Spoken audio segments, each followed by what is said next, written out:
Live now to former federal prosecutor Andrew McCarthy. He has new details on the Obama administration's alleged ties to the Muslim Brotherhood and other Islamic groups.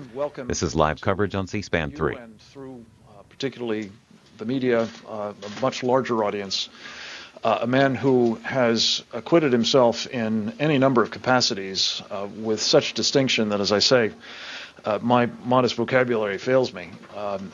Andy McCarthy is, of course, a distinguished public servant, having served as, among other things, a chief assistant U.S. attorney in the Southern District of New York, in which capacity he successfully prosecuted an extraordinarily dangerous conspiracy aimed at trying to destroy the World Trade Center the first time, back in 1993. And had in its crosshairs a number of other sites, many of them in the New York area. It resulted in the conviction of the blind sheikh, Omar Abdul Rahman, and his co-conspirators, which is a matter of considerable interest at the moment, as the new president, the Muslim Brotherhood president of Egypt, is insisting on his release. I suspect Andy may want to speak to that. Subsequent to his departure from government, Andy has continued with great effect to contribute to the public policy debate and decision process, not least in the area that kind of forms the nexus between, on the one hand, national security and on the other, the law. Few people do it, I think, better than he. He has become a very valued advisor to the United States Congress. He is a brilliant essayist in, among other outlets, National Review Online, where he has a regular featured column, and also Pajamas, or now PJ Media. And he is also the author of numerous best-selling books, many of them dealing very directly with the subject at hand, namely Willful Blindness, The Grand Jihad, How Obama Embraces Islam's Sharia Agenda, and a book that I'm particularly proud he contributed mightily to, Sharia, The Threat to America, volume of what's known as Team B2, 19 experts in various aspects of national security and foreign policy, many of them with considerable command of Sharia and the Islamist threat, who put together what I think remains one of the most important primers on the challenge that we face from the Muslim Brotherhood and other Islamist organizations, specifically from its civilization jihad. Not least, Andy is, as you will see shortly, a remarkable human being. A man who is articulate, thoughtful, rigorous in his analysis. He is an outstanding patriot, a most valued colleague, and I'm very proud to say a great friend. We're here today to discuss, thanks in no small measure to Andy's collected works, those of many others, including the Center for Security Policy. I'm happy to say, which features most recently an online curriculum that we've produced called The Muslim Brotherhood in America, The Enemy Within. It's available for free at muslimbrotherhoodinamerica.com. We have also, of course, had most recently 5 courageous legislators, Congresswoman Michelle Bachmann, Congressman Trent Franks, Louis Gohmert, Lynn Westmoreland, and Tom Rooney, join forces to ask the sorts of questions that we hope to begin to address with you all today. Namely, what is going on with the policies that are being increasingly adopted by the Obama administration that bring them, it seems, ever more into alignment with the desires, the ambitions, the goals of the Muslim Brotherhood? And to what extent, if at all, are individuals who either are in the government's employ or are being used by advisors by the government or as liaisons to the Muslim American community, contributing to the adoption of such policies. As I say, few people have contributed more to the debate that we need on this, and I'm very pleased to say, I think as a result, in part, again, of Andy's leadership, that battle is now being joined. Across America, we're finding people awakening to a very real problem, not from all Muslims, let me be clear about that, and I'm sure Andy will be as well, but from those who adhere to Sharia and seek to impose it on the rest of us. And to the extent that this issue will, as I hope it does from here forward, become more of a focus of national debate and perhaps a decisive factor in the coming election, this conversation may prove to be of historic importance. So with that, let me ask you to join me in welcoming Andy McCarthy.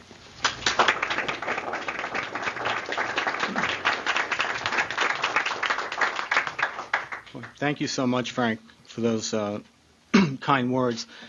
As somebody who's had to get a security clearance any number of times during a lengthy law enforcement career, I've been, I must say, baffled by this whole situation. And let me ask you to imagine a scenario. A candidate for a high position in an executive branch agency, a position that entails a great deal of influence over public policy, a position that requires access to highly classified information, comes in to be interviewed by an FBI agent for a background investigation. This is routine. Even people being considered for low-level positions in the executive branch are subjected to background investigations. It's not because we question their patriotism. It's not because we question their honesty or suggest that they're bad people. It is simply something that is a matter of common sense, as well as a good deal of both statutory law and regulation. Naturally, as government positions get higher and more important and more sensitive, the background investigations get more detailed, probing not only a candidate's background, experience, finances, and associations, but those of the candidate's close family members. One matter that is of particular importance is connections to foreign countries, organizations, persons, and movements. There's an entire section devoted to these concerns in Form 86, which is the form that anybody who's looking for a national security clearance in the government has to fill out and be investigated on. So let's assume that our hypothetical candidate truthfully completes the form. What do you suppose the FBI agent is thinking as he flips through the form, asks some follow-up questions, and gets the following story from the candidate? I've worked for a dozen years at an institute that was founded by a wealthy, influential Saudi who is intimately involved in the financing of terrorism. Are you just speculating about that, the candidate is asked? Speculating? No, I'm not speculating. You see, the Saudi guy actually started an ostensible charity that the United States government has designated as a terrorist organization. It's designated as a terrorist because it lavishly funded al-Qaeda, the jihadist network that we're at war with. As a matter of fact, one of the men this Saudi guy brought in to help him run the specially designated terrorist organization was so close to Osama bin Laden, he actually helped him start the al-Qaeda network. The agent figures, you got to be kidding me. I guess you didn't know who this Saudi guy was who was funding al-Qaeda, right? And our candidate answers, well, as a matter of fact, we overlapped for 7 years at the institute I worked at. Remember, I told you he's the one who started it, and I eventually worked there for 12 years. Well, it turns out he stayed involved in it for decades. It was his baby. He gave the institution its mission and its vision. He was still there advising it, helping it take shape during my first 7 years when I was working there. Then they took him off the masthead. They happened to take him off the masthead at about the same time he was named in a civil suit by the victims of the 9/11 attack. The agent, of course, is stunned. All he can think to ask is, well, why did you leave the Institute? And our candidate responds, I got offered a full-time position at the State Department, helping the Secretary of State make American foreign policy. Now, I must say, I wish that was a far-fetched story. To back up for a second, let me first thank you all for being here, and thank Frank again for those kind words. I came to Washington at his suggestion and at the suggestion of my other friends at the Center for Foreign Policy because, as Frank mentioned, I've been writing about this issue. I've been writing about the Muslim Brotherhood for a number of years, and for the past couple of weeks I've been writing about the particular thing that brings us here together today, which is the fact that 5 members of Congress had the temerity to notice that there seems to be an infiltration of Muslim Brotherhood influence in our government. I think I was also asked here because I used to work for the Justice Department, as Frank also mentioned. I was there for about 25 years. At first, I was at the U.S. Marshal Service as a deputy marshal in the Witness Protection Program. And then I was a prosecutor for almost 20 years, as Frank also mentioned. And during that time, I handled or I supervised a number of national security investigations, which generally means terrorism cases, always involving attacks plotted by violent jihadists. I was also involved in a number of investigations that involved national or international organized crime groups, which were often violent in nature. So based on that experience, I guess that was the main reason to come down and talk about this today. But I have to confess that I think the controversy here is baffling. I don't understand why more people in Washington from both parties have not rallied in support of Congresswoman Bachmann, Congressman Gohmert, Franks, Westmoreland, and Rooney. At a time when government policy is being radically harmonized with the agenda of the Muslim Brotherhood, meaning policy has shifted in the direction of avowed enemies of the United States, what ought to shock people is that there's any controversy whatsoever over what I think is really a matter of common sense. The 5 House members are simply asking that the inspectors general in pertinent government agencies conduct internal inquiries and report back to Congress about potential Islamist influences at those agencies. Yeah, sure. Now, let me be clear. I mentioned Islamist influences, and I want to be clear about what I'm saying and what I'm not saying. I purposely used the term Islamist. I did not say Muslims. I don't know how many Muslims work in the U.S. government, but I feel pretty safe saying there are probably thousands. As a federal prosecutor on terrorism cases, I had the privilege of serving with many of them. They were patriotic American Muslims, a number of them who were not Americans, but were people who had embraced America and the West. Without those people, we could not have infiltrated the jihadist networks in New York in the 1990s. Without their help, we couldn't have gotten the evidence that we collected. We couldn't have whipped it into a compelling narrative for a jury. It's worth underscoring that pro-American Muslims serve honorably in our government, in our military, in our intelligence services, and in our major institutions. We're lucky to have them because they have embraced the culture of individual liberty that is the beating heart of Western civilization. They've accepted the premise of our society that everyone has a right to freedom of conscience and equality before the law. They've accepted our foundational principle that people are at liberty to make law for themselves, irrespective of the rules of any belief system or any ideology. They construe Islam's spiritual elements and its laws as a matter of private conscience, not as something that's mandatory as a framework for society. Those Muslims are not Islamists. When we talk about the influence of Islamists, we are referring to Muslims who are beholden to Islamic supremacism. Islamic supremacism is an ideology. It's not a religion. It is a totalitarian social system that would govern every aspect of life down to the granular level.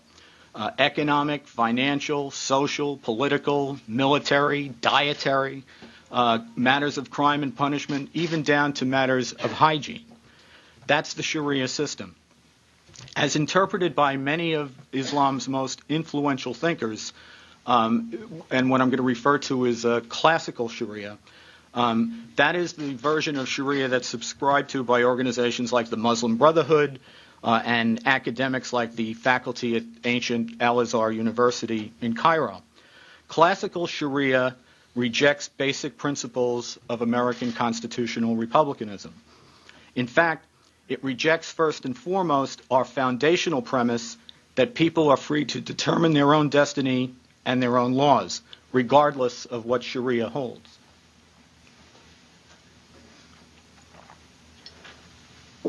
Excuse me. It's the goal of all Islamists to impose Sharia, and that's why I would suggest to you that there is no such thing as a moderate Islamist.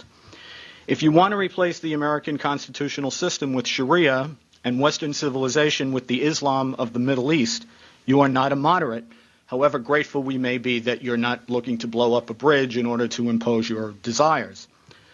Whether they are violent or nonviolent, whether they work incrementally toward their goal or at warp speed, the mission of Islamists is always and everywhere to impose Sharia. In Islamist ideology, Sharia is deemed to be the necessary precondition for Islamizing a society. And what Islamists believe is that they are under a divine injunction to do just that. When I talk about Islamists and Islamist influences, that's what I'm talking about. It's essential to understand that Islamic supremacism is not a fringe ideology. And with due respect to the trendy bipartisan diagnosis that has become so popular here in Washington, Islamic supremacism and the extreme forms of behavior that it inspires are not a psychiatric problem. We like to portray the lethal threat against us as violent extremism, but violent extremism does not combust spontaneously. It is caused by Islamic supremacist ideology. Violent extremism, as well as nonviolent extremism, are effects. They are not causes. They are not irrational and wanton. There is a logic to them. I should say an ideologic. This ideology is based on a classical interpretation of Islam that has a rich history. We sound really ignorant around the people who we are trying to persuade when we pretend that that's not the case. Islamic supremacism has been developed over centuries by many of Islam's most respected thinkers who are better understood as jurists than clerics because their specialty is Sharia, which is a societal system, again, not just a set of religious principles. And Islamic supremacism is the dynamic ideology of the Middle East at this moment in history. There have been times when it has been dormant and when its worst tendencies have been cabined or suppressed by law, by cultural pressures, or by force. But at this historic moment, Islamic supremacism is once again in its ascendancy. That's a big problem for us. Islamic supremacists mean us grave harm. We are understandably preoccupied by the fact that violent jihadists are taking aim at our lives. But we should not let the immediacy and horror of that threat obscure the fact that the Islamist movement is taking aim at our way of life. The movement's intellectual leader is the Muslim Brotherhood. The Brotherhood is not a largely secular umbrella organization. It is not moderate. It is the vanguard of a ground-up, revolutionary, ideological mass movement. It is sophisticated, patient, and determined. It has spent almost 90 years building its reserves and biding its time. Increasingly over the last century, excuse me, over the last half century, I should say, the efforts of the Muslim Brotherhood have been opulently underwritten by oil wealth, particularly from Saudi Arabia. The Saudis follow a fundamentalist interpretation of Islam called Wahhabism. It's a close cousin of the Brotherhood's interpretation, which is called Salafism. For our purposes, the two streams merge into the supremacist ideology that threatens us today. The threat is very real, very aggressive, and much broader than terrorism. And that's because the underlying threat is not terrorism, but the rationale for terrorism. which is the gradual imposition of classical Sharia by both violence and nonviolence. We hear a lot of chatter today separating the two, trying to separate violent and nonviolent jihad, but they're never really mutually exclusive. The nonviolent jihad is called dawah, the aggressive proselytism of Islam. Dawah is leveraged by the threat of violence. The atmosphere of intimidation is what makes the nonviolent jihad so effective. It is what allows Islamist organizations to exercise such outside influence on our policymaking, considering that Muslims in America barely register about 1% of our population. Not long ago, as Frank mentioned, I wrote a book called The Grand Jihad. The title is not something that I came up with. It was drawn out of an internal Muslim Brotherhood document seized by the FBI from a top Brotherhood operative in Virginia. It was dated 1991, and it was called the Explanatory Memorandum.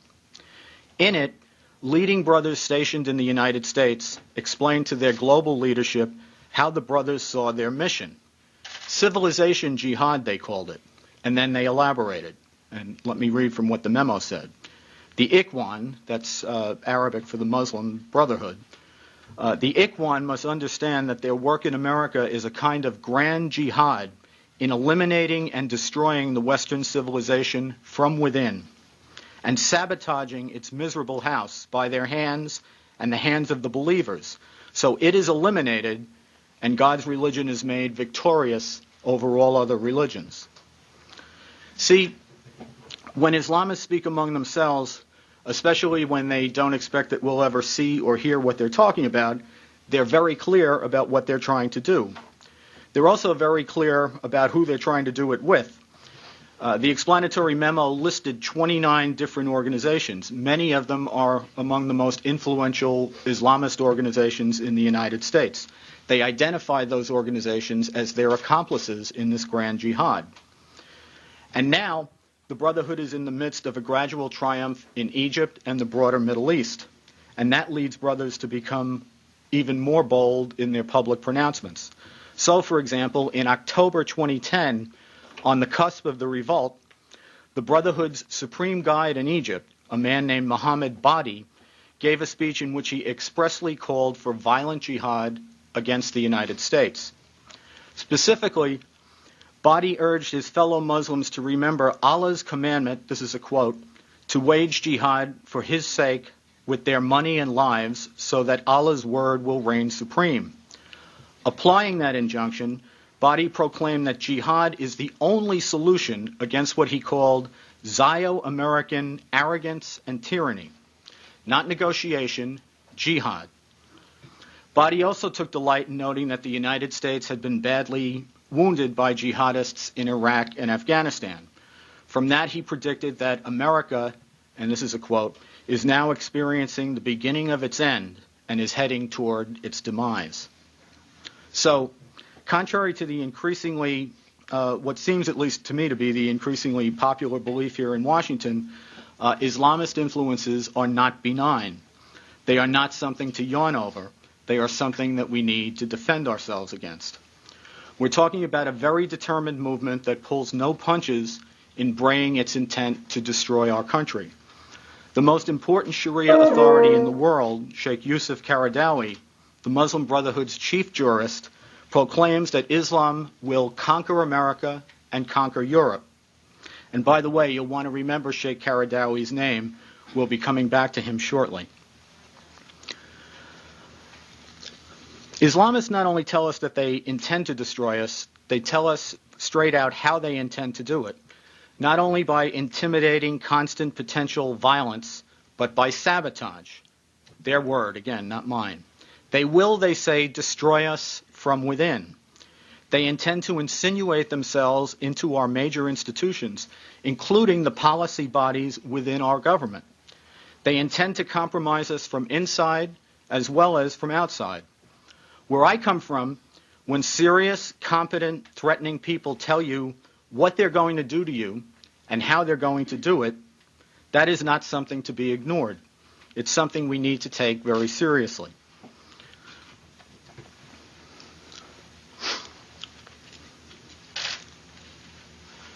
red eye. The main way I think that we should take it seriously when it comes to our government is to police our agencies so that they are not penetrated by pernicious influences. That is what these 5 members of Congress have tried to do. What is shocking and demoralizing, if you ask me, and what ought to outrage the American people, is that the 5 of them seem to be standing alone. To be clear, the 5 members have not made accusations of criminal wrongdoing. The critics who say they are relying on guilt by association are absurdly mixing apples and oranges. Our bedrock principle against guilt by association has to do with criminal prosecutions. We won't tolerate somebody's liberty being taken away and they're being convicted of a crime just because of who their friends are or what their associates have done. But guilt by association has nothing to do with fitness for high public office. High public office is a privilege, not a right. Access to classified information is a privilege, not a right. You need not have done anything wrong to be deemed unfit for these privileges. It is not a question of your patriotism. It's not a question of your trustworthiness. It is about whether you would be burdened by such obvious conflicts of interest that you would be tempted to act on those interests rather than in the best interests of the United States.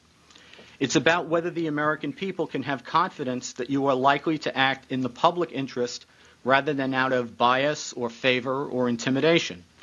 It's about whether there is a reasonable chance that you would be compromised, not about whether you have been compromised. To be more concrete about it, when I was a prosecutor, the Justice Department would never in a million years have let me handle an investigation that involved members of my family or their friends. That's not because they didn't trust me. It's because it would have been inappropriate. When government acts, it needs to avoid the appearance of impropriety. The legitimacy of government action depends on the public integrity of government action. My DOJ bosses wouldn't make me sit out a case because they thought I'd do something wrong. They'd make me sit out a case because the public might believe I was acting on improper motives. The anxiety about improper motives is a commonplace every place in government. Nothing sends the press and the public into a tizzy quite like the thought that government officials are letting lobbyists weigh in on the formulation of policy. We have rules against former government employees lobbying their old agencies. We have rules against representing both sides of a case. It is expected that government officials will recuse themselves from participating in decisions involving their friends or relatives or former clients. Those rules flow from human nature. They are not an indictment of the trustworthiness or patriotism of the people who happen to be involved. People who work in government, especially if they need security clearances, expect not only to have their own backgrounds scrubbed, they expect that to happen with respect to the backgrounds of their family members and close associates as well. When FBI agents ask those routine questions, they are not just going through the motions. If disturbing facts are developed in the background check of a family member, that can be enough by itself to disqualify a candidate for his position or the position that he seeks. That can be enough for us to draw a rational conclusion that the public would be better served by having somebody who is unconflicted fill the position. If the FBI had asked me about my mother's background and I'd responded by tearing what little hair I have left out and saying, how could you question my patriotism, that wouldn't just have been a good reason to deny me a security clearance. That would have been a good reason to tell me to go find another line of work. And I must tell you, having worked in government for a long time, that is the ethos of government about security clearances. With that as background, and I appreciate you bearing with me for that long background, let me speak to the specific circumstances of Huma Abedin, the Deputy Chief of Staff to Secretary of State Clinton. It's worth stressing that the 5 members of Congress sent 5 different letters asking inspectors general at 5 different agencies to conduct internal investigations and report back to Congress. Ms. Abedin was far from the only government official whose name was raised, but she has gotten the most attention. For our purposes today, That's fine because her situation dramatically shows, I think, how badly out of kilter things have become.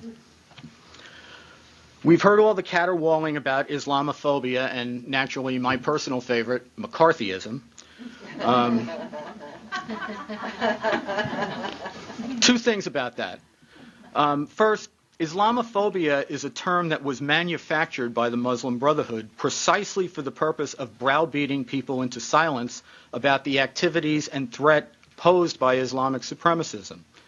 Today, there is no worse sin than to be called a bigot, even if the charge is utterly empty. It's intimidating. It's intended to paralyze people into silence when it is their duty to speak up. And it works. That's why 13 Americans, some of our best and bravest, were killed in a jihadist atrocity in Fort Hood.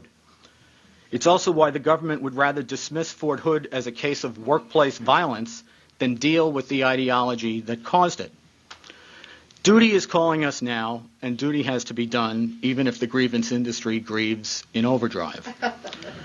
As for McCarthyism, the truth is that all the demagoguery here has been on the other side.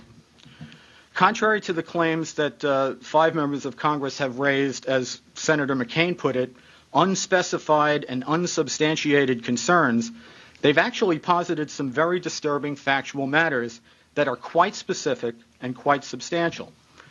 Rather than address those factual matters, matters that include connections not only to Muslim Brotherhood luminaries, but to an al-Qaeda financier, the response of the Obama administration, congressional Democrats, and their echo chamber in the Republican establishment has been to attack and smear the messengers. Having now spent a good deal of time weighing the competing claims, I'm compelled to say that when it comes to Ms. Abedin's background, the 5 House members have actually understated the case. Their letter to the State Department's Inspector General stated that Ms. Abedin has, and this is a quote, has 3 family members, her late father, her mother, and her brother, connected to the Muslim Brotherhood. Connected to Muslim Brotherhood operatives and/or organizations.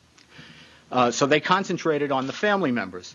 It turns out, however, that Huma Abedin herself is directly connected to Abdullah Omar Nassif, a major Muslim Brotherhood figure who is involved in the financing of al-Qaeda. Ms. Abedin worked for a number of years at the Institute for Muslim Minority Affairs as an assistant editor of its journal. The institute was founded by Nassif, who remained active in it for decades, overlapping for at least 7 years with Ms. Abedin. Nassif was also Secretary General of the Muslim World League in Saudi Arabia, perhaps the most significant Muslim Brotherhood organization in the world. As part of the Muslim World League, he founded the Rabita Trust, which is formally designated as a foreign terrorist organization under American law due to its support of al-Qaeda. That is to say, before you even start probing the extensive, alarming Brotherhood ties of Ms. Abedin's family members, she could easily have been disqualified from any significant government position requiring high security clearance based on her own personal, long-standing connection to Nassif. A little more background. At the Institute for Muslim Minority Affairs, Ms. Abedin was the assistant editor of the Journal of Muslim Minority Affairs.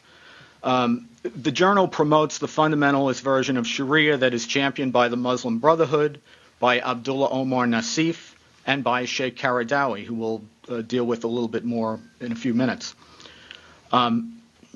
Ms. Abedin was the assistant editor of the journal. The journal was the main product of the Institute. Ms. Abedin was held the position of assistant editor from 1996 through 2008. That's from the time she began working as an intern at the Clinton White House until the time shortly before she took her current position with Mrs. Clinton, with Secretary Clinton, as Deputy Chief of Staff to the Secretary of State. The Institute was founded by Nassif in the late 70s. He is a hugely influential Saudi who was then vice president of the King Abdulaziz University in Saudi Arabia. Nassif recruited an academic colleague to be the journal's managing editor. That colleague was Zayed Abedin, Ms. Abedin's late father. Mr. Abedin thus moved his family to Saudi Arabia from Kalamazoo, Michigan. Ms. Abedin was about 2 at the time. Her mother, Dr. Saleha Mahmoud Abedin, is also an academic and worked for the journal from its inception. She would eventually take the journal over when her father died in 1993. She remains its editor to this day. Huma Abedin's brother, Hassan, another academic, is an associate editor at the journal. Now, not long after the journal started, Nassif became the Secretary General of the Muslim World League. As the Washington Post has noted, the Muslim World League was launched by the Muslim Brotherhood with the financial backing of the Saudi royal family. It's often referred to as a charity, but it's really a global propagation enterprise, exporting the Brotherhood's virulently anti-Western brand of Islamist ideology throughout the world, very much including in the United States. There are few positions in the Muslim Brotherhood circles that are more critical than Secretary General of the Muslim World League. In fact, one of the Muslim World League's founders was Saeed Ramadan, the right-hand man and son-in-law of Hassan al-Banna, who was the founder of the Muslim Brotherhood. The Muslim World League is part of the foundation of the Grand Jihad, what the Brotherhood calls its civilization jihad. Nevertheless, the Muslim World League also has a long history of deep involvement in violent jihad as well. It was under the auspices of the Muslim World League in 1998 that Nassif created a charity called the Rabita Trust. To direct the Rabita Trust, Nassif selected Wael Hamza Jalaiden. Jalaiden is not just a member of al-Qaeda, he was a close associate of Osama bin Laden's, so close in fact that he was one of the people who formed al-Qaeda with bin Laden in Afghanistan. According to bin Laden himself, the Muslim World League was one of al-Qaeda's 3 top funding sources. Consequently, after 9/11, Nassif's Rabita Trust was formally designated by the United States government as a foreign terrorist organization. So were branches of what's called the Al-Haramain Islamic Foundation and the International Islamic Relief Organization, which were 2 other Saudi-backed charities that were sprung out of the Muslim World League. Throughout the time that he ran the Muslim World League and the Rabita Trust, Nassif kept his hand in at the Institute for Muslim Minority Affairs. In fact, he continued to be listed on the masthead as a member of the advisory editorial board until 2003. We might hazard a guess as to why his name suddenly disappeared after so many decades. Nassif's involvement in funding al-Qaeda was so notorious that in 2004 he was named as a defendant in the civil case brought by victims of the 9/11 atrocities. In 2010, a federal court dropped him out of the suit, not because he was uninvolved, but because a judge reasoned that an American court lacked personal jurisdiction over him. So to summarize, Ms. Abedin had a very lengthy affiliation with an institute founded by a top figure at the nexus between Saudi terror funding, Brotherhood ideology, and al-Qaeda's jihad against the United States. Even if the only pertinent information we had was this personal tie to Nassif, that would be extraordinarily disturbing. But as the 5 House members have pointed out, there's much more.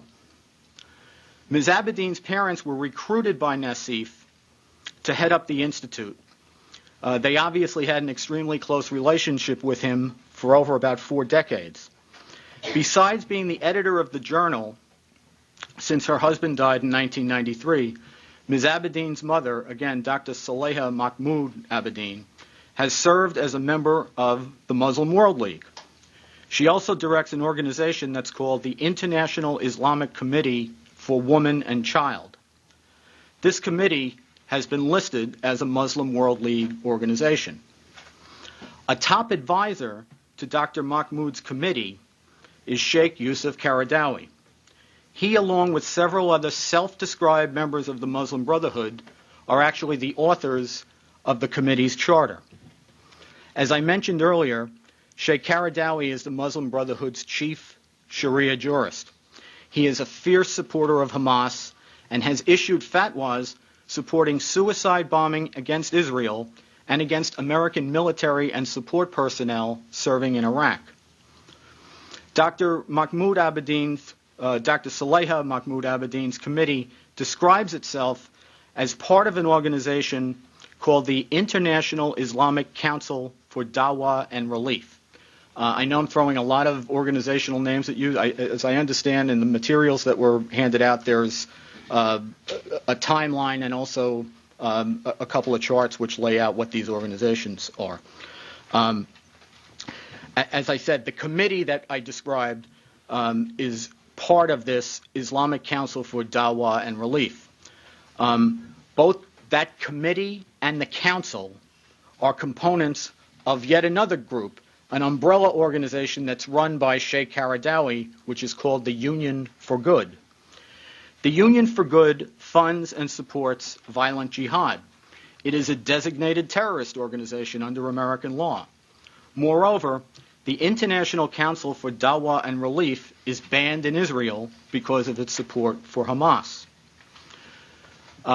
Organizations aside, there's much that could be said about Dr. Abedin's, this is Huma Abedin's mother's work at the various Muslim Brotherhood affiliates that she's been attached to.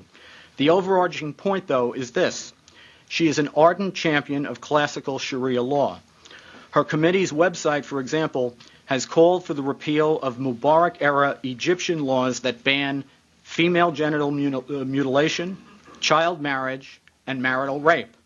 All of those noxious practices find support in classical Sharia law, so she opposes the prohibition of them. Furthermore, the Center for Security Policy has detailed that Dr. Saleha Mahmoud Abedin published and edited a book called Women in Islam, Rights and Obligations. The book appears to have been written by a sister of Abdullah Omar Nassif. It is a Sharia guide to women's issues. It extensively cites Sayyid Qutb, who was the Brotherhood's leading theorist after the death of its founder, Hassan al-Banna. Qutb was executed by the Egyptian government in 1966, and his writings continued to influence jihadist terror organizations, including Al-Qaeda. Women in Islam asserts that man-made laws enslave women and that Sharia is a woman's only escape. The book provides Sharia justification for such practices as the following: female genital mutilation, stoning and lashing as punishments for adultery, the participation of women in violent jihad, prohibiting social interaction between the sexes, requiring women to be veiled, restricting free speech to what benefits Islam, forbidding women to abstain from sexual intercourse on demand by their husbands, requiring women to bar entry to any person into their homes unless their husbands have granted permission, and forbidding the death penalty in cases of apostasy. And that's because Sharia prescribes the death penalty for anyone who apostatizes from Islam. Interestingly, about a year ago, a year before he took to the floor of the United States Senate to attack his House colleagues for raising questions about Ms. Abedin and others, Senator John McCain gave an interview to Der Spiegel in which he pronounced himself unalterably opposed to any role for the Muslim Brotherhood in post-Mubarak Egypt. When the magazine asked Senator McCain what his main objection was to the Brotherhood, he said it's the Brotherhood's promotion of Sharia, which he observed, and this is a quote, is anti-democratic, at least as far as women are concerned. One last point on Ms. Abedin's family members. As I mentioned earlier, her brother, Hassan Abedin, is also affiliated with the Journal of Muslim Minority Affairs as an associate editor. In addition, he was a fellow at an Islamic academic institute in Great Britain, the Oxford Center for Islamic Studies. During that time, the Oxford Center's board members included Abdullah Omar Nassif and Sheikh Yusuf Qaradawi. Let me make a few closing observations.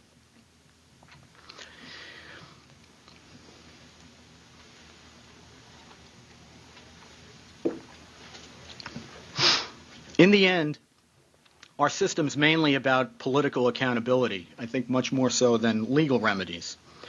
I want to be clear, I'm not accusing anyone of a crime, but our national security and our foreign policy have taken a dangerous turn.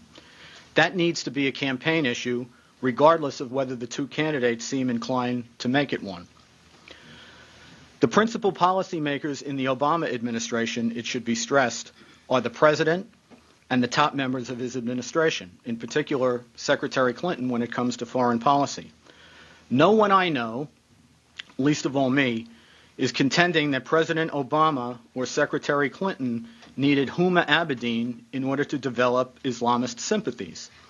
I'd be surprised if Ms. Abedin does not favor the administration's decision to deal with the Muslim Brotherhood as a friend rather than an enemy, but she is not the official who is responsible for that decision. Some of the people highlighted in the letters by the 5 House members have very influential positions, and that is cause for concern because they have a lot to say about how policy gets shaped and how policy gets applied. But no one is claiming that anyone other than the President is ultimately responsible for administration policy.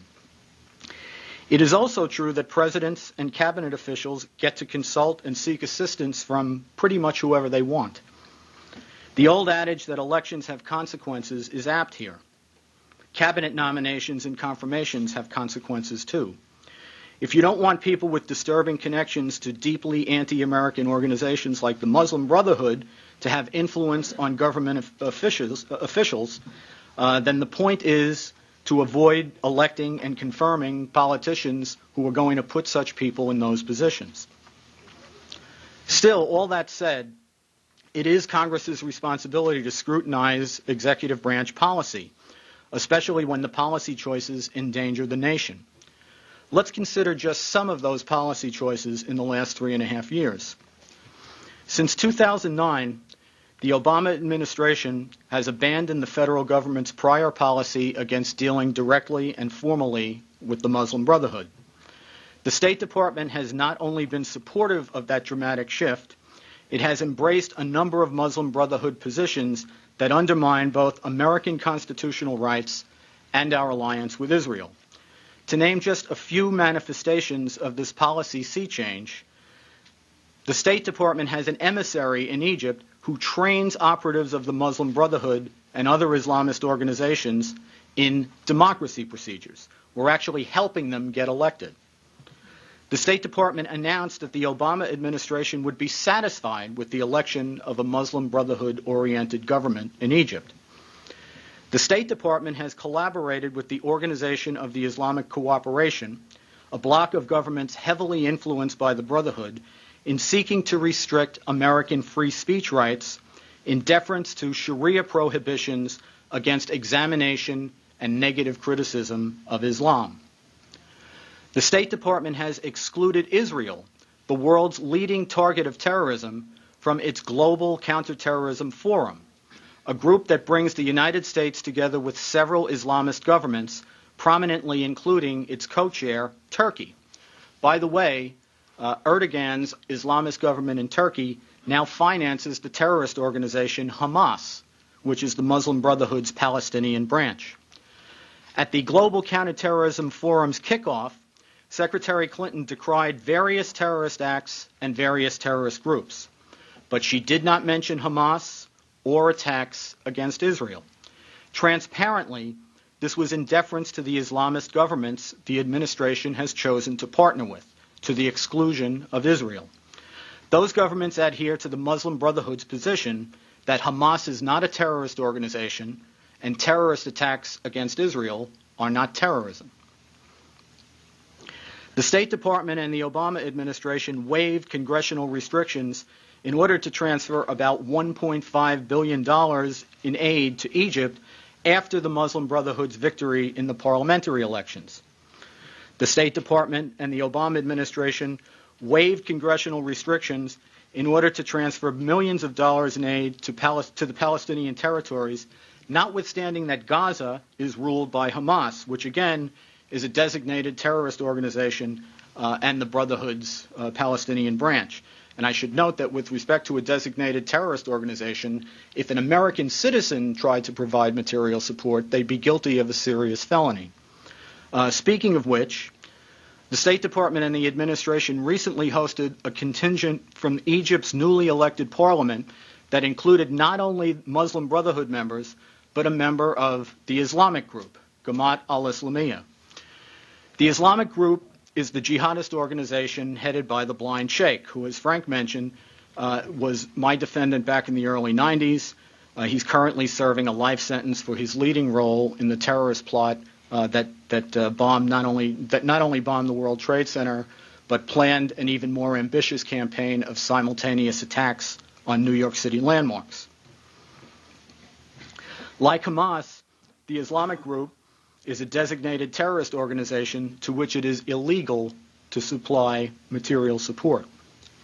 Finally, on a just completed trip to Egypt, Secretary Clinton pressured the ruling military junta to hand over power to the newly elected parliament, which is dominated by the Muslim Brotherhood, and the newly elected president, Mohammed Morsi, who was a top Muslim Brotherhood official. Secretary Clinton later met with Morsi, who has also been extended the honor of an invitation to come to the White House this September. All this despite the Muslim Brotherhood's extensive record of hostility toward the United States, and despite the fact that Morsi, in his first public statement after being elected president, announced that one of his top priorities was to exert pressure on the United States to force us to free the Blind Sheikh and transfer him back to Egypt. One last thing. Government agencies are responsible to police themselves to ensure that improper influences and conflicts of interest do not skew policy away from the public interest. Inspectors general are one way that agencies do that internally, and it's entirely appropriate for members of Congress to ask that inspectors general perform this role. In fact, it's probably a good way to do it because it's a way that Congress can get the information it needs without unduly interfering with the agency's performance of its mission. Congress has an obligation to ask questions and conduct oversight over executive agencies. After all, the people's representatives have created these agencies. It is Congress that funds these agencies with taxpayer dollars. What we are paying for dramatically affects our security, so Congress must examine the policies and the expenditures to protect the public interest. Under the circumstances, there would be something terribly wrong if members of Congress were not asking questions about Islamist influence on our government. And there is something terribly wrong in the fact that these 5 members of Congress are the only ones who seem to have the courage to step up to the plate. Thank you very much for your attention. Appreciate it.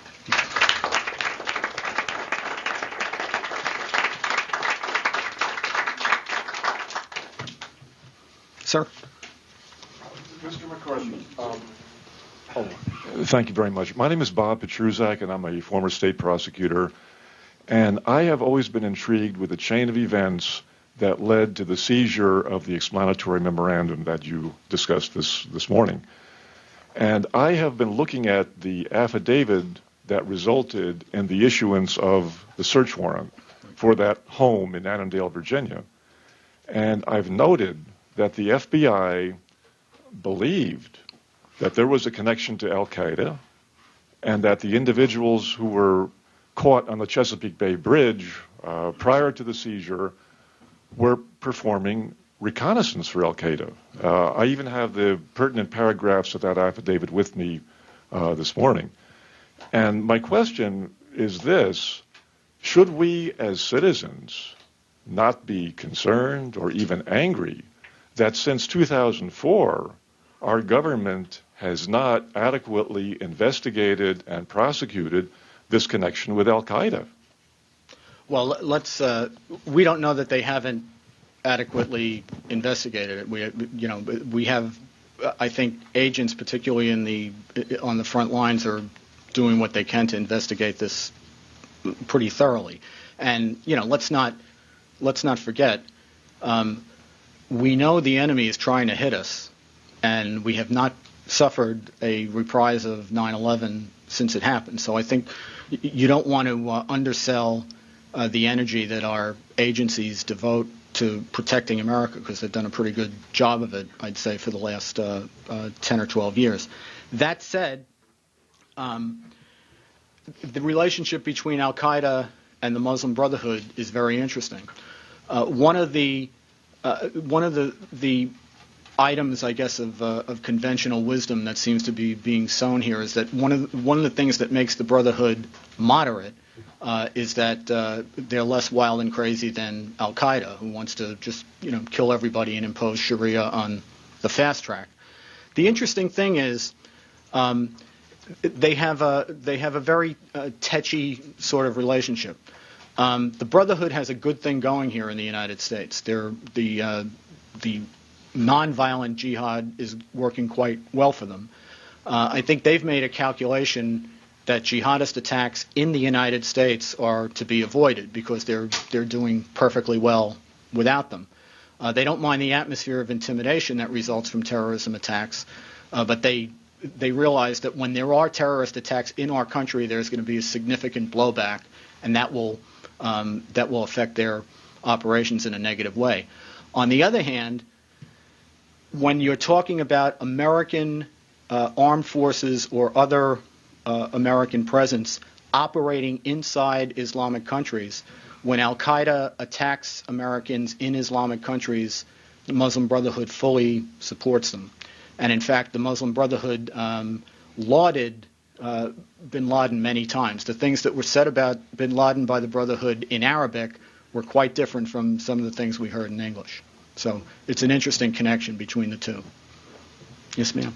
Sandy Rios, AFR Talk. Hi. Could you say something about the purging of the training manuals for the FBI and other defense organizations? Do you want me to repeat it? Do you want to get it on tape? Yes. Okay. Sandy Rios, AFR Talk. The question is, can you say something, Andy, about the purging of the training manuals for FBI and other agencies here to comply with Muslim Brotherhood requirements? Yeah, well, I mean, that's wrong on just so many levels. First of all, why we're taking advice from organizations that don't mean us well is baffling.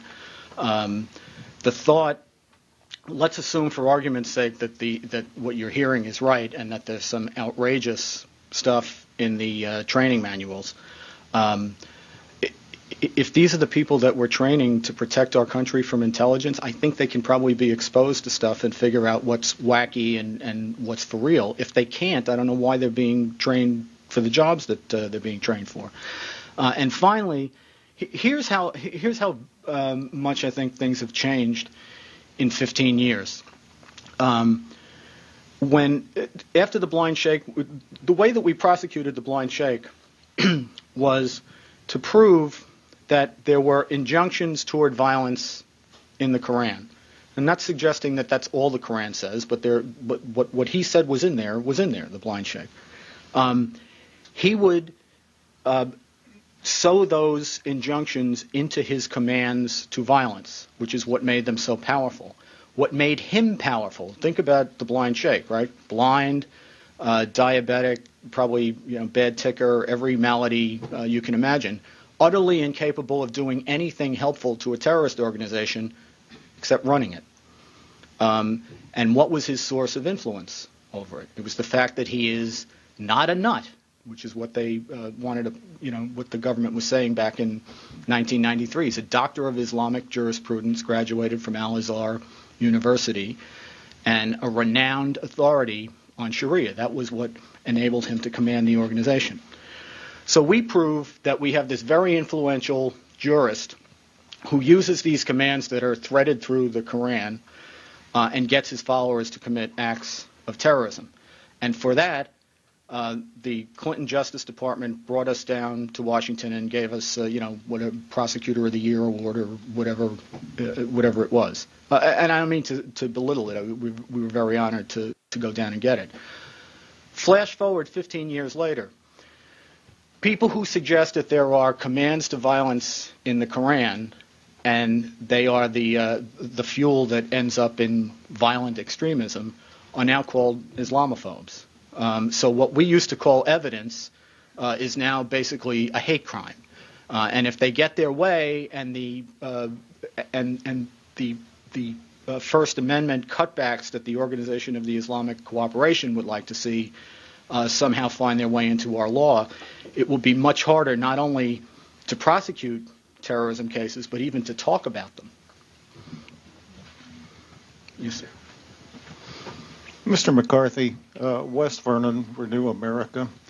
I am trying to determine. You mentioned during your dissertation here that this should become an issue. This whole thing should become an issue in the current presidential campaign. Yes, sir. That raises the question as to whether or not you know of or will support or will encourage or actually take the lead in any effort to get to the Romney campaign and or some of the PAC organizations that by advertising in support of the Romney campaign. Can you give me any indication as to what we can look forward to in that regard? Well, I think I just did what I thought needed to be said, and I have to tell you, shocking as this may seem, I don't think the Romney people get up every morning and say, gee, I wonder what Andy thinks today. In my experience, that hasn't happened.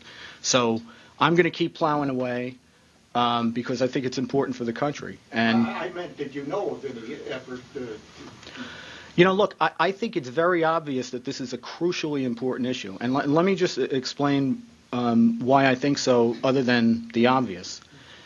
If you have a serious problem, and I think we do have a serious problem that's at the very least worth investigating about influence in our country, and when you describe it to people, they think it's hair-raising. They think, my God, this is really bad. Well, the people on Capitol Hill know that better than the rank-and-file people out in the country do. And we got a situation where we got 5 members of Congress who are willing to get up and say something about it. And the remainder of them seeming to sort of hold their nose and wish the whole thing would go away. Now, that's not only bad in and of itself in this one situation. What does it say the next time some information comes up that cries out to be disclosed and investigated? If you're an ambitious politician in Congress. And you see what they did to Michelle Bachmann and the rest of these characters, it's going to be very hard to stand up and do what needs to be done. That's why I think it's vitally important, and it would be a wonderful thing if Governor Romney did it. But it's vitally important that we raise holy hell and that people stand up and be counted about this. Yes, sir. Mal Klein, Accuracy in Academia. Question: the Salid Ramadan with the Muslim World League that you mentioned, is he related to Tariq, who they gave a visa to teach at Notre Dame? His father, yes. And his great-grandfather was head Tariq Ramadan's grandfather is Hassan al-Banna, who's the founder of the Muslim Brotherhood, and Saeed Ramadan is his father. Saeed Ramadan was married to Banna's daughter. Okay. A little family tree there. Yes, sir. Yes, thanks. You acknowledge in here that Huma Abedin doesn't really have any policy role, and in fact, she's sort of the... No, you didn't. No, I said she didn't make policy. I didn't say... I made a distinction between... Well, okay, so in politics, she's essentially the body person, a personal aide who helps the Secretary of State, pick out her suits and get her from meeting to meeting. So I just wanted you to explain what mechanism she would be using to exert the Muslim Brotherhood's influence on Hillary Clinton, other than maybe picking out a bad suit for her. I don't have any evidence to corroborate your version of events that she's the body person. I do know that she managed to get Mrs. Clinton to appear at a college that her mother founded in Egypt. Of all the places they could have went to, but they got there, and that one, by the way, also has board members who are involved in terrorism financing. Influence of the Muslim Brotherhood in this Yeah, I think she did her share too. Then we're clear. She's not a family member. Well, I don't think. Look, somebody said she's not a family member. Look, this is not a partisan problem. We're in a partisan setting right now. Look, I was very critical of the Bush administration when I think that they bent over backwards and turned a blind eye to things that they shouldn't have turned the blind eye to. I think the Obama administration's made it worse, but they hardly invented the problem. And I don't know what to say about this except that I thought I was clear, that I thought this was a real bipartisan failing.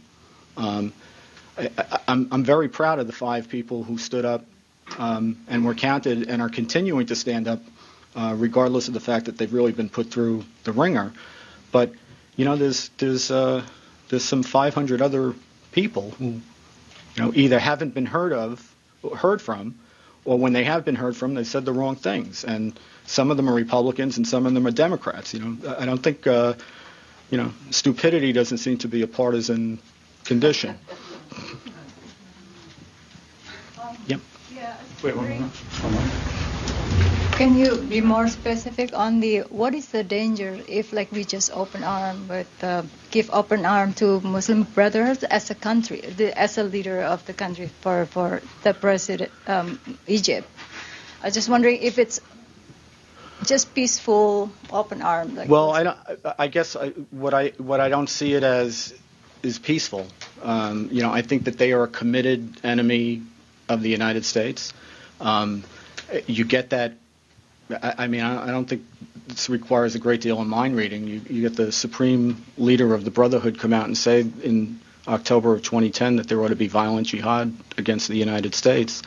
You have Morsi coming right out of the box, taking positions that are hostile to our interests. I'm not foolish enough, I hope, to think that you don't have to deal with your enemies. My point is that you deal with them as enemies. You don't pretend that they're your friends, and I think that's a much more sensible place to start from. But right now, they are the leader of the country, Morsi. So. Right. Well, I don't like these kind of comparisons, so I'm probably going to be mad at myself for saying it. But Hitler was the leader of a country too. The fact that they're a leader of a country doesn't mean that they're not our enemy. Iran is our enemy. The Muslim Brotherhood is our enemy. We have to deal with them because that's the facts of life. We'd be children if we didn't think we had to deal with them. But you should deal with them as what they are, not as what you wish they were. And I think that would make us a lot safer. Yes, ma'am. Skipping over the Hitler part, is it reasonable to look at this the way we used to look at communism? They're there. Ultimately, their goal was to replace us as well. There's a difference between going to war against them. I'm not advocating war against Egypt, but to understand who people are that don't like the way you live. Yeah, no, I think that makes a lot of sense. But I think we also, we should be honest about what the history of communism was, which was that there was, more infiltration than we thought. So, I think that's a very good analogy, but let's make it an accurate analogy. But we are dealing with an ideology. I think in many ways the Soviet communism in particular was easier for us to deal with because when you inject the element of religion, which you have unfortunately with Islamic supremacism, because it does have some spiritual elements, even though I would argue that it's only a very small amount of what the total ideology is. But I think that has made it, because of our respect for religious liberty, it's made it more difficult for us to grapple with this threat. And I think a lot of well-meaning people have gotten it wrong. But I think it's a good analogy.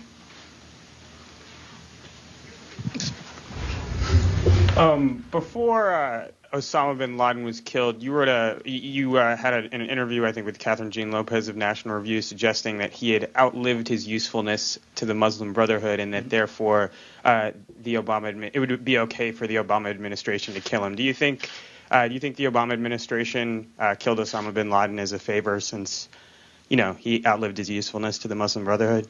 Whether they did or not, I consider it a personal favor to me, so I'm grateful, and I thank the president for No, I don't think. I think Osama bin Laden was a threat to the United States. I don't know, how it impacted the Muslim Brotherhood. I do think in many ways. Suggesting that it might help them out. So I'm just wondering. No, what I said was that he had outlived his usefulness to the Muslim Brotherhood, and I think that's true. Right. Largely. Your suggestion was that therefore it would be okay for this Islamist-influenced administration to get rid of it.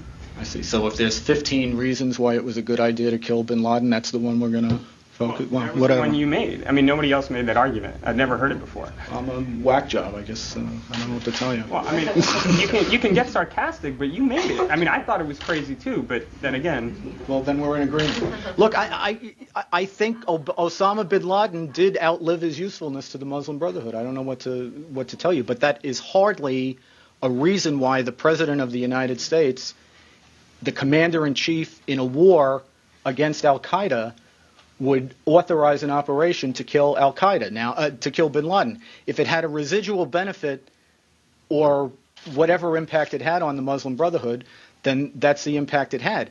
What my argument is, and I continue to think that this is true, is that President Obama has been very tough on violent jihadists.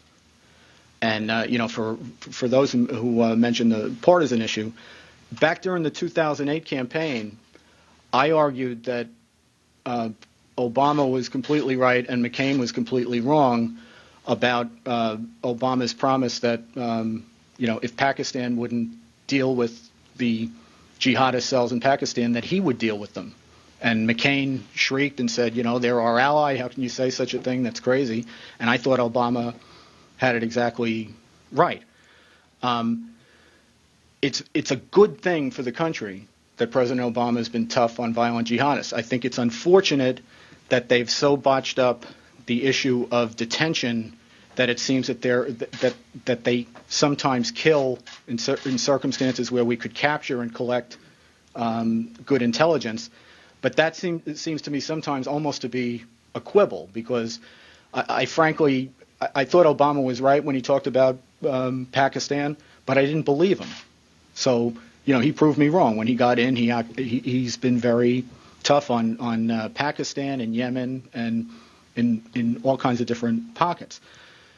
That said, being tough on violent jihadists has made it a lot easier for him to have maneuvering room in terms of dealing with the Muslim Brotherhood.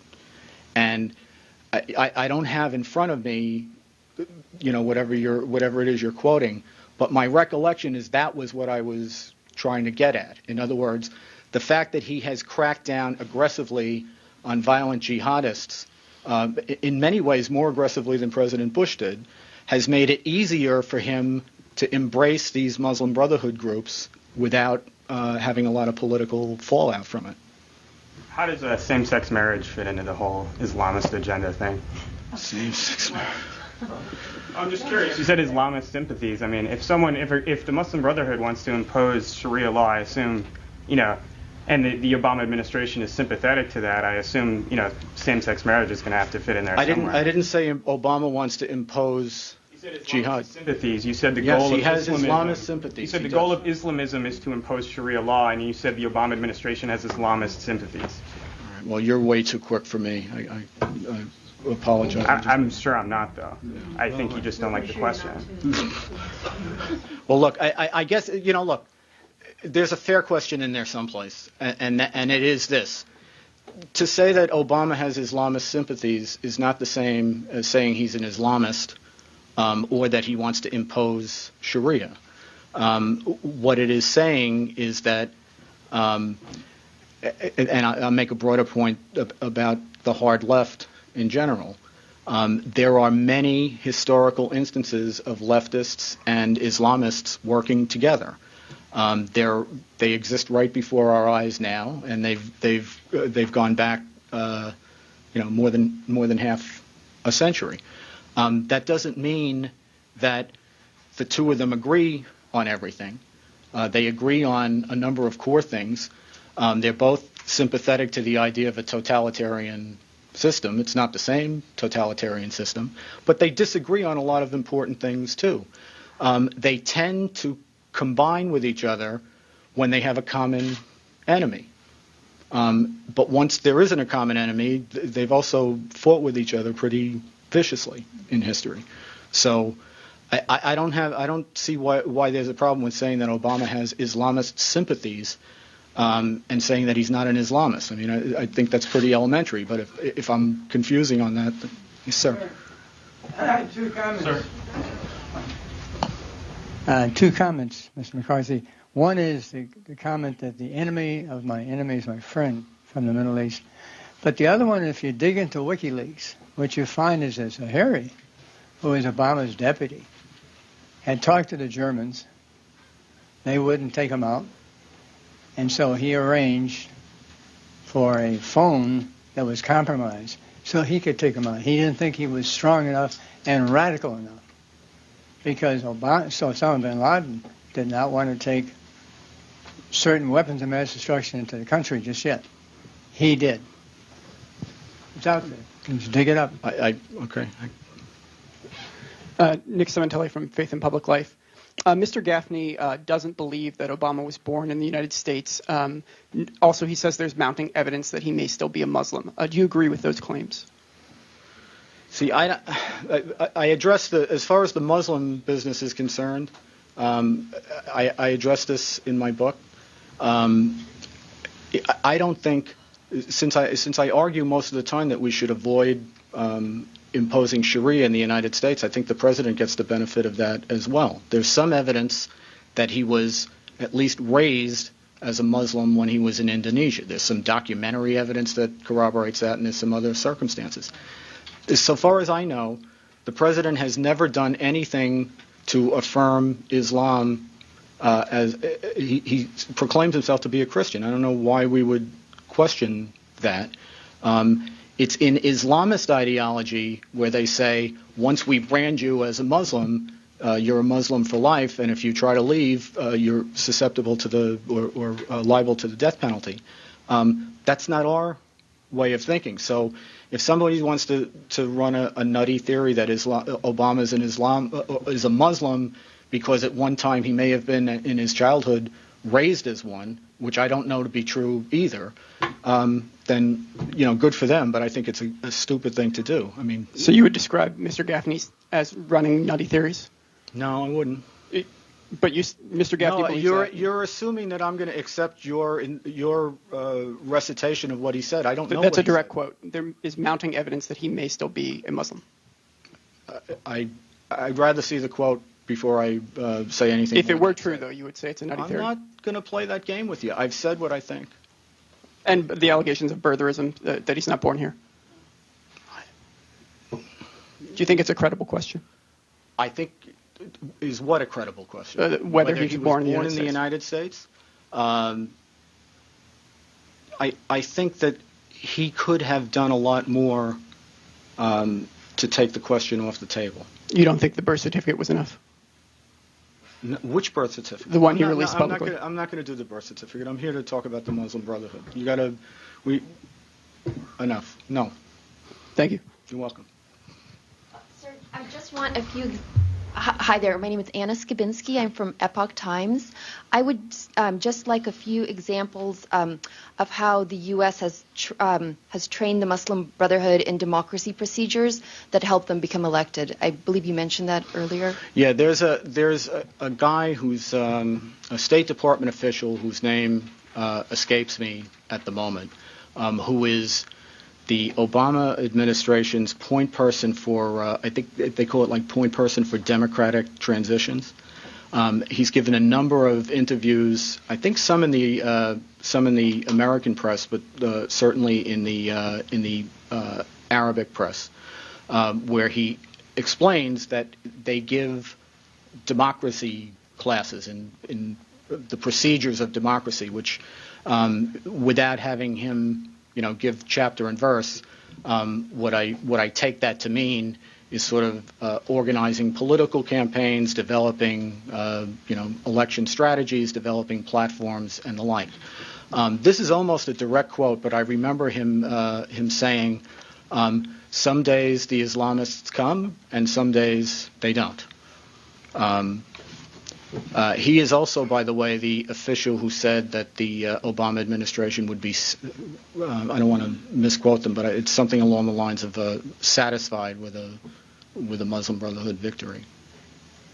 Okay, that's what I've got on it at the moment. Okay. Yes, sir. So Joe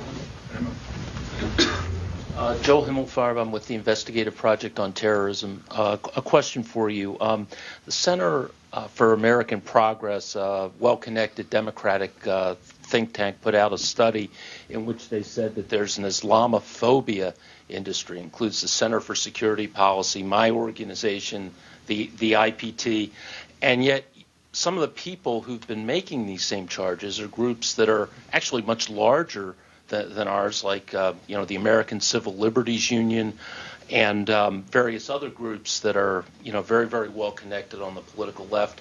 What is the best way to answer these kind of charges? Well, look, I think, as I said before, Islamophobia is a fabrication by the Muslim Brotherhood. It's a strategy. I mean, this is a label that they've come up with themselves, and like many of their strategies, it's quite clever, and it has worked. It backs people up who are afraid or intimidated by being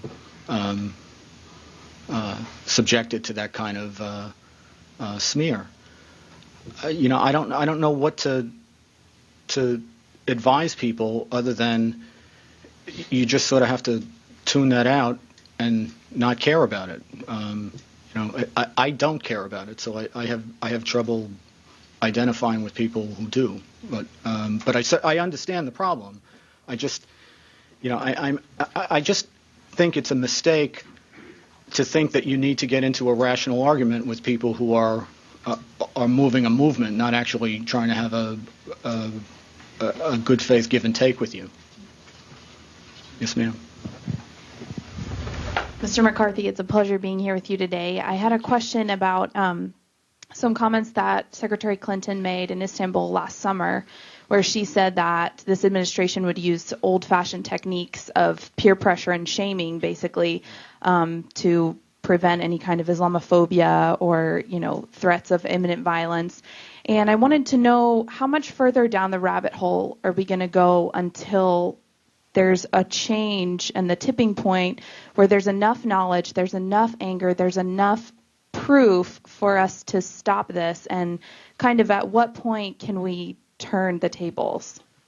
I guess the first thing is I think it's inappropriate for the government to bully people. There's plenty of peer pressure, but that's supposed to be a citizen-on-citizen thing. When it gets to be government-on-citizen, that's a big problem. In my office, which I was very proud to work at for almost 20 years, the rule of the road was the government spoke when it was ready to charge somebody, and before that, you were supposed to keep your mouth shut. Now, I don't know. I'm not pretending that everybody followed that golden rule to the T every time. They certainly should have. But I think it's wrong for government. Government has lawful procedures in order to repress people who deserve to be repressed as a matter of law. If they haven't violated the law, if they're just exercising their constitutional rights, I think the government ought to butt out of it. And I don't think that's just the case with Secretary Clinton. We've had situations where I remember the guy down in Florida who was burning the Koran, and that was creating a violent reaction in Afghanistan.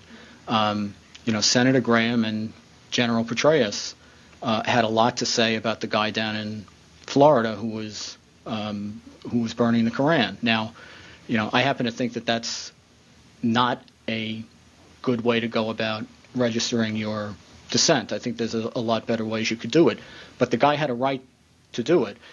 And, I think that what we ought to be more focused on is people who think it's okay to commit mass murder over the burning of a book rather than the burning of the book.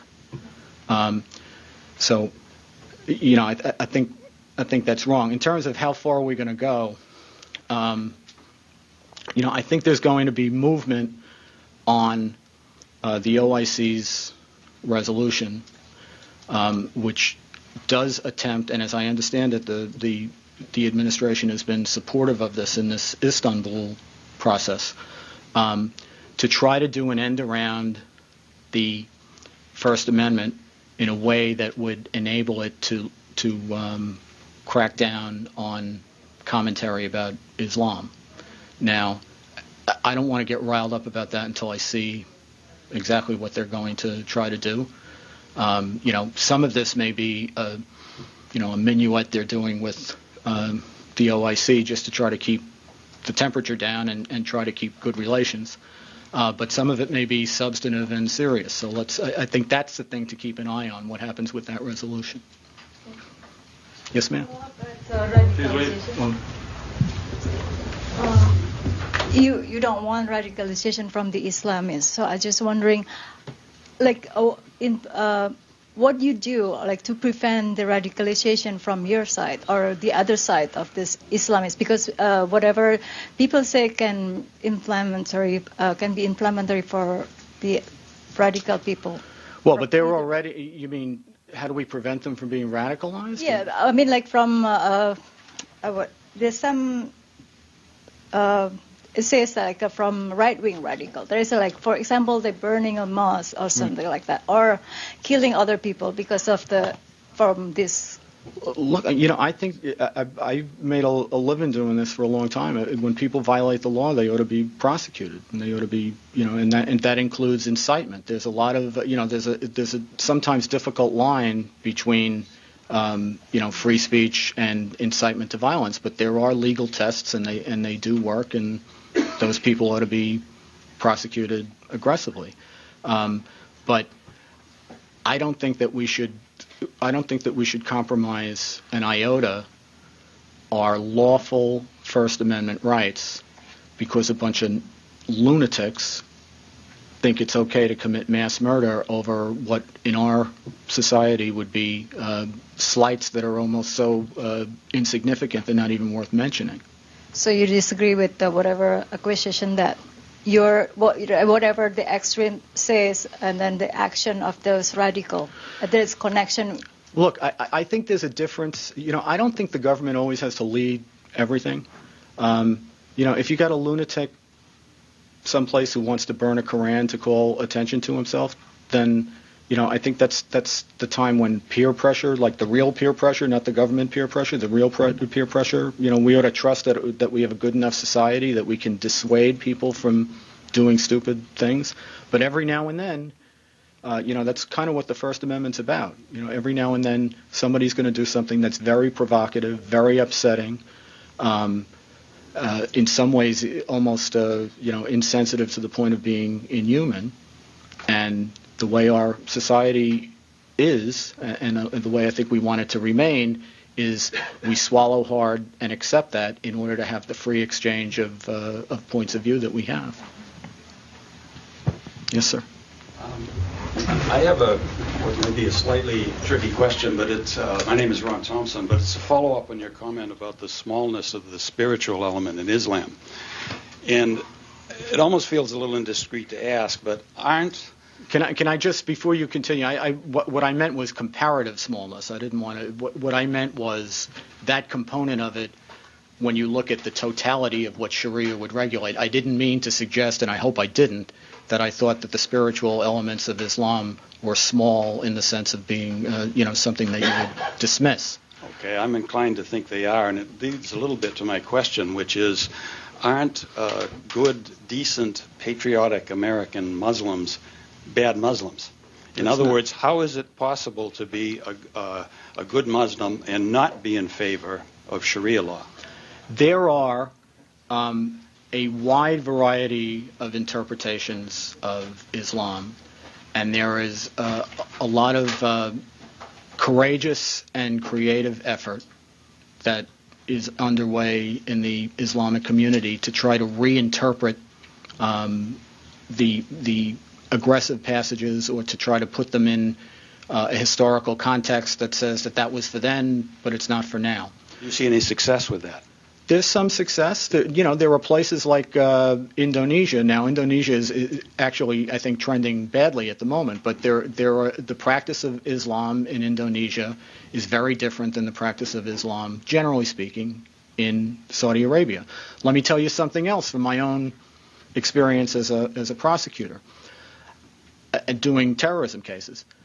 I think the big divide in the Islamic community in America is between the rank-and-file Muslims and the leadership of many of the mosques and the community centers. When we needed cooperation from the Islamic community in conducting our investigation, we generally got it. Now, it came with caveats, most specifically that people didn't want it to be known that they had cooperated with us. But as long as we could assure them that that didn't have to be found out, they were pretty cooperative. And the reason that they were worried about that wasn't always violence. I mean, I think there's always part of that when you're dealing with a terrorism investigation is sort of the nature of the beast. The thing that most of them were concerned about was being ostracized in their communities. And the reason for that, I think, is the rank-and-file people in the communities tended to be, American people who happened to be Muslim. The leadership in the mosques and the community centers very often were very influenced by the Muslim Brotherhood, very often had actually even come from overseas, and were preaching a much more fiery version of Islam than the people in the community might have felt comfortable with, even if they also didn't feel comfortable speaking up and objecting. So I think it's a complicated situation. But first of all, I'm not a Muslim. I don't think it's for me to say what is authentic Islam. And if we were talking about something that was as simple as, these guys say 2 + 2 is 4, and these guys are trying to prove that 2 + 2 is really 5, then I think, you could say this is a black and white issue, and these people are just wrong. As it happens, we're dealing with a community of well over 1 billion people. They have many different interpretations of Islam, and there are many places where it's practiced in a way that's very benign, and the explosive parts of the scripture are seemingly irrelevant. Now, that doesn't mean that they're not there, and we're seeing in Indonesia now that things are going in the wrong direction, and that's worrisome. But I don't feel either competent or comfortable telling somebody who interprets Islam in a way that says that I don't need to follow these injunctions, and I can, regardless of what classical Sharia says, I can separate my spiritual life from civil society. I don't feel comfortable telling that person that, you're all wrong about Islam. It's not for me to say. Not precisely what I asked, but I appreciate your response. Okay. You good? Yep. Yeah, sure. I guess I'll wait. Okay. Hi, thank you. I'm curious if you could address some of the criticism some critics have about the Michelle Bachmann and her colleagues' letters. They've said that they should have not made it public, and that the Bachmann posted on her website of her House site, and that in doing so, and then went on a conservative talk radio show to talk about it, and then in doing so, that kind of undermines the legitimacy of their claim. She's on the Intelligence Committee. She could have done this through private, secretive channels. Would you have preferred to see that? I have to confess I don't know enough about how it got publicized, so I can't. Well, the letters are on her website. No, I know they're on her website now, but I don't know that that's how they originally got publicized. I would think that if they got publicized some other way, that it would be better at that point to put them on the website just so everybody saw what they actually were rather than what they were rumored to be. But I'd be speculating. I don't know enough about how it happened. I believe they were first published on her website. I don't know. Fair. Yes, ma'am. You indicated that Huma Abedin is assistant editor for the Journal of Islamic Affairs. No, Journal of Muslim Minority Affairs. Okay. Is that journal available online? And I don't know. Frank probably knows this better than I do. Was it online that you were able to obtain? it is online. I mean, and I've seen a number of passages from it online, but I don't know if I got that because somebody put it on. Frank is saying it's online, so I guess that's so. Okay. Can you talk a little bit more about the kinds of things that have appeared in that publication? There's it's very similar from what I've seen, and realize now that this is a journal that goes back to the late 1970s, and I've seen I don't know how representative a sample, maybe 5 or 6 different editions, maybe, and not soup to nuts editions, just an article here, an article there. There's some reliance on kutub. There's a lot of talk about, in what I've seen, Muslim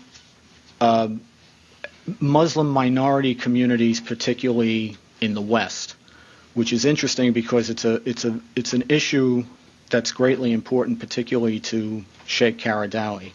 One of Sheikh Qaradawi's priorities has been called, I don't think this is his characterization of it, it's been called voluntary apartheid. And the idea is that the Muslim community or Muslims move into Western countries, or countries at least that are not Muslim countries, and they get a toehold in an enclave, and then the idea would be that more and more move into the enclave, and then you put pressure on government in order to be allowed to conduct your affairs under Sharia. And as this process continues, what you've essentially done is ceded sovereignty from the governing authority of the country to the enclave and to the Muslim authority in the enclave. That is one of the big strategies for Islamizing Europe, and it's worked frighteningly well in a number of places. And in fact, I think it was Erdogan, the Prime Minister of Turkey, who said that he considered assimilation, or the request that Muslim communities assimilate in the West, to be a crime against humanity. So it's a very big imperative to be allowed to first to get a physical toehold in a place, get that to be bigger, and then establish the precedent that the territory is governed by Islamic law. And there's, what I've seen in the journals, there's been, some stuff about that. So one last question. Thank you. Mr. McCarthy, would you expect at some point that people within the government might come forward as whistleblowers about the vetting processes? If the vetting processes involve classified information, I sort of hope they don't, because you don't want to write something that's wrong by something that's worse. And that, again, I guess this brings us full circle to where we started, which is that the most appropriate way for this to be investigated is for Congress to investigate it. And I think that the way that these 5 representatives went about it, asking for inspectors general, at least preliminarily, to start looking into it and reporting back to Congress, was really a good way to go, because an inspector general in an agency, especially if he or she does the job right, has the capacity to conduct a competent investigation without bumping into the agency's mission left, right, and center. Sometimes if Congress just sort of ham-handedly decides that they need to investigate something right now in some executive agency, you can really compromise the effectiveness of the mission. Whereas if you go through the Inspector General, you might find out what you want to know, and you might do it without breaking too much stuff. Yeah. So anyway, thank you very much. Thank you.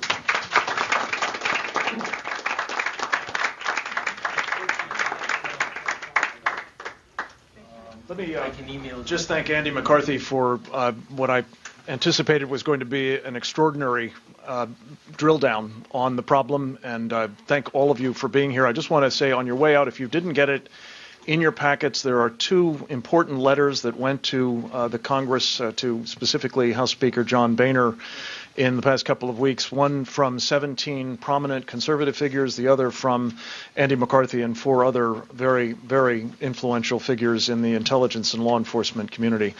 With that, we thank you again for being here, and hope that you will stay tuned as more of this documentation of a very serious problem of the civilization jihad becomes available through the center, through Andy's work, and otherwise. Thank you very much.